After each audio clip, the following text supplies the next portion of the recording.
Hi friends, welcome back. आज की बड़ी खबर, बड़ी खुशी की खबर ये है कि बांग्लादेशी रोना शुरू हो चुके हैं। और क्यों होने चुके हैं रोना? क्योंकि बांग्लादेश का आटा खत्म और एक लिखा तेल 300 लीटर भूख से तड़पे बांग्लादेशी। वही हाल शुरू, महंगाई शुरू, लोगों का रोना शुरू। अब जल्दी से आटा भी इनका खत्म, तेल भी, अब इनकी भी आटे में लगने। अभी मैं बोल रही थी, इससे पहले वाले वीडियो जो हमने देखा उसमें मैं बोल भी रही थी कि इनका पाकिस्तान की तरह ये भी आटे की लाइनों में लगेंगे। वही नौबत शुरू हो गई है। चलो वीडियो शुरू करते हैं। वीडियो शुरू करने से पहले अगर आप चैनल पर नए हो और आपने अभी तक सब्सक्राइब नहीं किया तो जल्दी से पहले सब्सक्राइब के बटन और बेल आइकन को क्लिक कर लो ताकि आपको हमारे सारे न्यू वीडियोस के नोटिफिकेशन मिल जाएं जैसे हम अपलोड करें। अगर आपको वीडियो पसंद आता है प्लीज लाइक एंड शेयर। चलिए शुरू करते हैं। और बाकी दो चैनल्स उनको भी सब्सक्राइब कर लेना, लिंक से डिस्क्रिप्शन बॉक्स में, वहां पे भी आपके रिक्वेस्टेड वीडियोस आ रहे हैं। ये पाकिस्तानी जो है कितने खुश हो रहे होंगे कि हमने बांग्लादेश को भी अपनी तरह बना के डुबा दिया। उन्होंने तो उनका दिमाग खराब किया है, अपनी तरह ही बना दिया। बस अफगानिस्तान वेट कर रहा है। अफगानिस्तान कह रहा है मैं भी तुम्हें सेम से मनाता हूं अभी। अफगानिस्तान कह रहा है मैं तुम दोनों को, पाकिस्तान और बांग्लादेश को अपनी तरह बनाऊं। बिल्कुल उसकी बस इंतजार है। बस वो इंतजार है। तो चलो देखें। তাই আমাদেরকে এভাবে আমাদেরকে বলে যে একটা কিছু নিতে হবে, হয় আটা নিতে হবে না সরষের তেল নিতে হবে, তাহলে আমরা তেল দিব। বড় বড় কোম্পানিগুলো চালগুলো রেখে সিন্ডিকেট করতেছে। এদের কাছ থেকে যদি সরতে পারে তাহলে আশা করি চালের দাম কেজি 2-4 টাকা কমবে।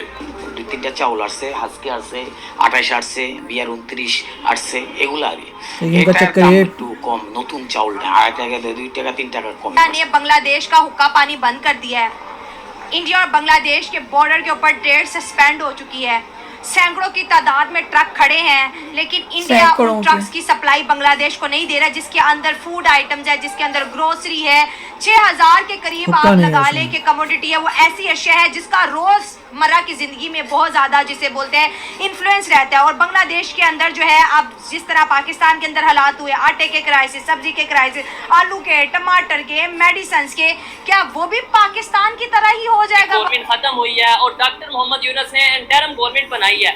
तब से आए दिन कोई ना कोई बैड न्यूज बांग्लादेश से सुनने को मिलती है। कभी इलेक्ट्रिसिटी शॉर्टेज, कभी ये सुनने को मिलता है कि भाई खुश हो रहे हैं अपना रोने की जगह बांग्लादेश का रोना करना पड़ रहा है कि रशिया ने भी बांग्लादेश को वार्न कर दिया कि हमारे $30 मिलियन वापस किए जाएं। बांग्लादेश का ले लिया ना कि पाकिस्तान की तरह भी अब बांग्लादेश IMF के पास जाता नजर आ रहा है। क्या बांग्लादेश दोबारा ट्रैक पे चढ़ पाएगा? जिस तरीके से उन्होंने इंडिया के साथ अपने रिलेशंस को बेहतर नहीं रखा, क्या ऐसा पॉसिबल है कि वो दोबारा से ट्रैक पे आए और उनकी इकोनॉमी? वो तुम्हारे जैसे फौज से भी ये कहना चाहता हूँ कि अगर वो आपसे मदद मांगे, आपको उनकी मदद करनी चाहिए, जाना चाहिए, क्योंकि हमको अब ये एक होना चाहिए, अब बताना चाहिए इंडिया को कि देखो जी, बांग्लादेश और पाकिस्तान आपस में भाई भाई हैं। ये तो कायदे आज़म ने कहा था कि आप आपस में जब तक एक दूसरे के साथ जुड़ के रहोगे तो आपको कोई भी नहीं तोड़ सकता। जुड़ो। तो अब इंडिया को ये डर है कि पाकिस्तान जो कुछ करा रहा है वो बांग्लादेश में पाकिस्तान करा रहा है। ये तो इंडिया की चीखें तो आज से 50 साल पहले से निकलती हैं, अब तक भी निकलती है। दोस्तों, शुरू के आप सभी ने वीडियो देखे जहां पर बांग्लादेश की जो जनता है वो अब आटे, चावल और दाल को लेकर तड़प रही है। उनका कहना है कि दुकानदारों के पास खुद 2 से 3 कट्टे चावल ही बचे हैं, दाल है नहीं और हमें तेल भी नहीं मिल रहा है, क्योंकि सप्लाई हमारे पास आ नहीं रही है, जिसके कारण से अब हमें या तो ये सामान मिल नहीं रहा है या फिर मिल रहा है तो तिगने दामों के अंदर मिल रहा है, जिससे अब हमारे यहाँ पर खाने पीने की चीजों की कमी हो गई। Very good. बांग्लादेश के बाजारों से चावल खत्म हो गया है। वाह, और तो चावल ज्यादा खाते हैं। भी खत्म हो गया है। बांग्लादेश के बाजारों से खाने का तेल भी शॉर्ट हो गया है। Very good. धीरे धीरे करके खाने पीने की चीजें खत्म हो रही हैं। चाइना से लाओ ना, ला वो नाली में से निकाल के तेल देंगे। क्या बांग्लादेश को खाने पीने के सामान की सप्लाई बंद हो गई है? बांग्लादेश में अचानक से खाने पीने के सामान क्यों खत्म हो गए? क्या बांग्लादेश पर कोई नई आफत आने वाली है? कि पाकिस्तान में तो इंडस्ट्री है नहीं, इंडिया इंडस्ट्रियल हब बनता जा रहा है, तो उनका एक्सपोर्ट और बढ़ेगा। बॉर्डर पे इंडिया ने ट्रेड बांग्लादेश के साथ सस्पेंड कर दिया, बांग्लादेश का दाना पानी बंद कर दिया। अब क्या कहेंगे इसके ऊपर? मैं ये कहना चाहूँगा कि भारत का ये बहुत बड़ा डिप्लोमेटिक और बहुत बड़ा पॉलिटिकल फेलियर है। अच्छा, ठीक है, फेलियर है वो इस तरीके से क्योंकि भारत की बहुत ज़्यादा ट्रेड जो थी वो बांग्लादेश से हो रही थी, जो कि अब सस्पेंड हो चुकी है, जिसका भारत को डेफिनेटली नुकसान नुकसान होगा, लेकिन नुकसान इस हद तक जितना हमें नुकसान तुम्हारे साथ बंद होके हुआ था ना उतना ही होगा, तुम ही रोगे जैसे भारत की रोए हो वैसे वो जो भी रोएंगे। इकोनॉमिक सुपर हब है, वो पावर हाउस है इकोनॉमिक, ठीक है, तो उसको उतना जिसको कहते हैं ना को प्रॉब्लम्स फेस नहीं करनी पड़ेंगी। तो जाओ स्क्रीन पे। मेरे नजदीक जो है ये भारत का एक बहुत बड़ा फेलियर है, और पाकिस्तान को एक इसके अंदर ये एज है कि पाकिस्तान अपने डिप्लोमेटिक टाइज बांग्लादेश के साथ बेहतर कर सकता बेहतर है। जिहादी गरीब गरीब भाई भाई। लेकिन अगर इंडिया का पॉइंट देखिए, उन्होंने कहा कि आपकी कंट्री में अनरेस्ट है, हम आपके साथ ट्रेड नहीं कर सकते, दैट्स व्हाई हम जो है ना ट्रेड सस्पेंड कर रहे हैं। और पूरी दुनिया That's का why यही को पता नहीं हमने क्या देखा बोल रही है, थी। एक रवैया जब भी किसी मुल्क के अंदर अनरेस्ट होता है तो उसकी जो पार्टनर इंग्लिश नहीं आती, कंपनी होती है इनको या कुछ नहीं पार्टनर आता। मुल्क होता है वो हर चीज बंद कर देता है, क्योंकि यहाँ पर बात हो रही है 7,000 करोड़ मालियत की, तो कोई इसको जिहादी ग्रुप के हवाले तो नहीं करेगा ना इतने बड़े अच्छा, माल। बड़ी बड़ी मजे की बात की है, जरा इनसे पूछे कि ये अनरेस्ट पैदा किसने किया है। हाँ। ये अपनी ही एक क्लाइंट स्टेट बनाना चाह रहे थे बांग्लादेश को, कि जो हम कहेंगे वही ये करेंगे, और जो हमारा ही जो हमारा अपॉइंटेड प्राइम मिनिस्टर है जो वो कहेगी तो वही होगा। आपसे तो ये भी नहीं एग्री कर। मेरी बात सुने, जब आजादी दिलवाई थी हसीना वाजिद है वो इंडियन नवाज है, इंडिया की पॉलिसी अप्लाई हो रही है। जहाँ तक आप कह रहे हैं ना कि बांग्लादेश इंडिया चाहता कि हमारी एक पपेट स्टेट होती जो हमारे इशारों पे चलती। अरे तुमसे बचाया था तभी खा लेते फिर हम बांग्लादेश पे हिंदुस्तान कब्जा कर लेगा, मगर इंडिया ने उन्हें स्पेस दी। उन्हें कहा तुम अलहदा कंट्री हो, हम तुम्हारी जान छुड़वा रहे हैं, ठीक है, कब्जा नहीं किया, इन्वेड नहीं किया। अब भी उनका था कि उनकी अपनी ही मर्जी की हुकूमत थी। इसमें क्या है कि जमात इस्लामी का जो लिंक है वो हमारी ISI से है, ठीक है, तो इसमें इंडिया के क्लेम ये आ रहे हैं कि इसमें ISI और पाकिस्तान इन्वॉल्व था, ठीक है। और वैसे अगर इंटरनेशनल सतह पे देखा जाए तो अमेरिका ने पाकिस्तान से अड्डे मांगे थे और इमरान खान ने इनकार किया तो वो हट गए। मतलब और इसके पीछे भी अमेरिका ने बांग्लादेश से भी अड्डे मांगे। और एक और भी बात कही जा रही है कि म्यांमार और बांग्लादेश क्रिश्चियन कंट्री छोटा सा वो किया जाएगा। ये सब वही यहाँ इंडियन चैनल पर सुन के आए हैं, सब यहाँ का पढ़ के आए। और वो जिस तरीके से भारत के साथ रिलेशनशिप अपने खराब कर रहे हैं, दिन ब दिन अजीब अजीब किस्म के बयान दे रहे हैं, माइनॉरिटीज के जो हालात हैं और रेडिकलाइजेशन की तरफ जिस तरीके से वो अपना मुंह उन्होंने कर लिया है, उसमें इकोनॉमी तो ठीक है। इनको अब सब पता है, हम तो तब से बोल रहे हैं। कराची से ढाका गया था, वो ढाका से अब भारत जा रहा है, इसमें कोई अक्लमंदी नहीं है। और दूसरा, उन्हें ये नहीं पता कि यहाँ पे डोनाल्ड ट्रंप साहब आ चुके हैं और उनके जो दोस्त हैं बिल क्लिंटन और जो बाइडेन, वो तो चले गए और इन्होंने हिलरी क्लिंटन को बहुत पैसे दिए थे, सपोर्ट दिए थे। डोनाल्ड ट्रंप साहब उस बात को भूले नहीं है।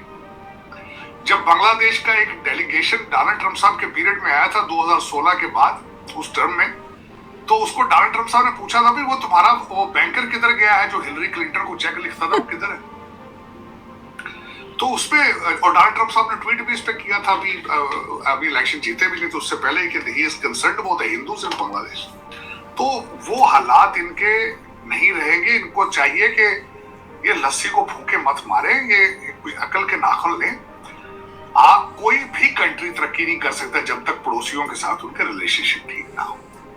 हमारा तो खैर मूड नहीं है, हमारा तो हम तो पाकिस्तान से पैसे नहीं बनाते, हम तो बना के बाहर लेके जाते हैं। हमने तो वहां पे पाकिस्तान तो एक शोरूम है भाई, क्या बोल वहां से पैसे बनाते हैं लंदन के लिए, दुबई के लिए, ये करता है के लिए, और वो बन रहे हैं। चाहे ये अपनी बात बता रहा है कि पाकिस्तान से पैसे बनाता है, भैया बताना कंट्री की बात कर अपनी। हाँ भैया बता। पर ये है कि देखो इतने बेवकूफ लोग कि इंडिया और इवन बांग्लादेश के कमेंट्स, जो बांग्लादेशी हैं, कई कमेंट्स करने जब आते हैं, मैं उनकी कमेंट्स सुन के इतना होती हूँ हैरान कि हाउ डम कैन यू बी। वो क्या बोलते हैं कि इंडिया जो है हमारे ऊपर कब्जा करने की कोशिश कर, हमारे को कंट्रोल कर रहा है। अरे अगर कंट्रोल करना होता, तुम्हें रिलीजन नहीं, अगर कंट्रोल करना होता तो जब तुम्हारे को पाकिस्तान से आजाद कराया था, तुम्हें बचाया था, तभी हम तुमको इंडिया का पार्ट बना लेते। गलती कर दी भैया, बना पर तुमको आजाद कंट्री बना के दी, अपने सोल्जर्स आर्मी तुम्हारे लिए भेजी, तो इतना तुम में बेवकूफों अकल नहीं है कि इंडिया तुम्हारे को कंट्रोल नहीं कर रहा। कुछ उसको नहीं था, तुमको बल्कि आज़ादी दी और बोला कि अपनी तरक्की करो, अपनी लाइफ को बेटर करो, पाकिस्तान की तरह रिलीजन के अंदर भैया रेडिकलाइजेशन के अंदर मत डूबो। पर तुमने इतने सालों में वो ही किया। बिल्कुल, अब तुम रिलीजन उनको कंट्रोल करेगा। और अब ये पाकिस्तानी जो है तो बड़े खुश होंगे कि हम तो डूबे सनम, तुमको भी डुबा के छोड़ेंगे। उठेंगे रिलीजन करेंगे, रात को सोएंगे रिलीजन करेंगे, रिलीजन वही स्किल। सुबह उठेंगे रिलीजन, रात को सोएंगे, फिर अगले दिन सुबह उठेंगे रहेंगे, बस यही काम होगा जैसे पाकिस्तानियों यही का स्किल इनके पास और उसके बाद जब ऐसे कंगले होंगे पाकिस्तानियों की तरह तो ऐसे ही माइके लेकर फिर इंडिया की जय जयकार करेंगे। मैं तो कह रही हूँ पाकिस्तानी रिएक्शन वाले तो बड़े खुश हो रहे हैं, कह रहे होंगे शुक्र है कि भैया अपना रोना रोते थे पाकिस्तान का रो रो के हम दुखी हो गए थे कि कितना पाकिस्तान को जलील करे पैसे कमाने के लिए इंडियन से। अब एटलीस्ट बांग्लादेश का रोना लेके बैठते हैं, अपना पाकिस्तान का तो नहीं करना पड़ेगा, बांग्लादेश का करें और उससे कमाते हैं। अब उनको भी थोड़ा ब्रेक मिल गया पाकिस्तान करके अपनी कंट्री की बुराइयां कर गए, क्या वो भी बड़े खुश हो रहे होंगे। तो चलो यार आप भी शेयर करना अपने थॉट्स, चलते हैं, मिलेंगे नेक्स्ट वीडियो में बहुत ही जल्द। Till then take care and bye bye. तो अगर आप मेरे इस चैनल पे नए हो तो जल्दी से सब्सक्राइब के बटन को हिट करो और बेल आइकन को क्लिक करो ताकि आपको मेरा जब नया वीडियो मैं लगाऊं आपको उसके बारे में जल्दी से पता चल जाए।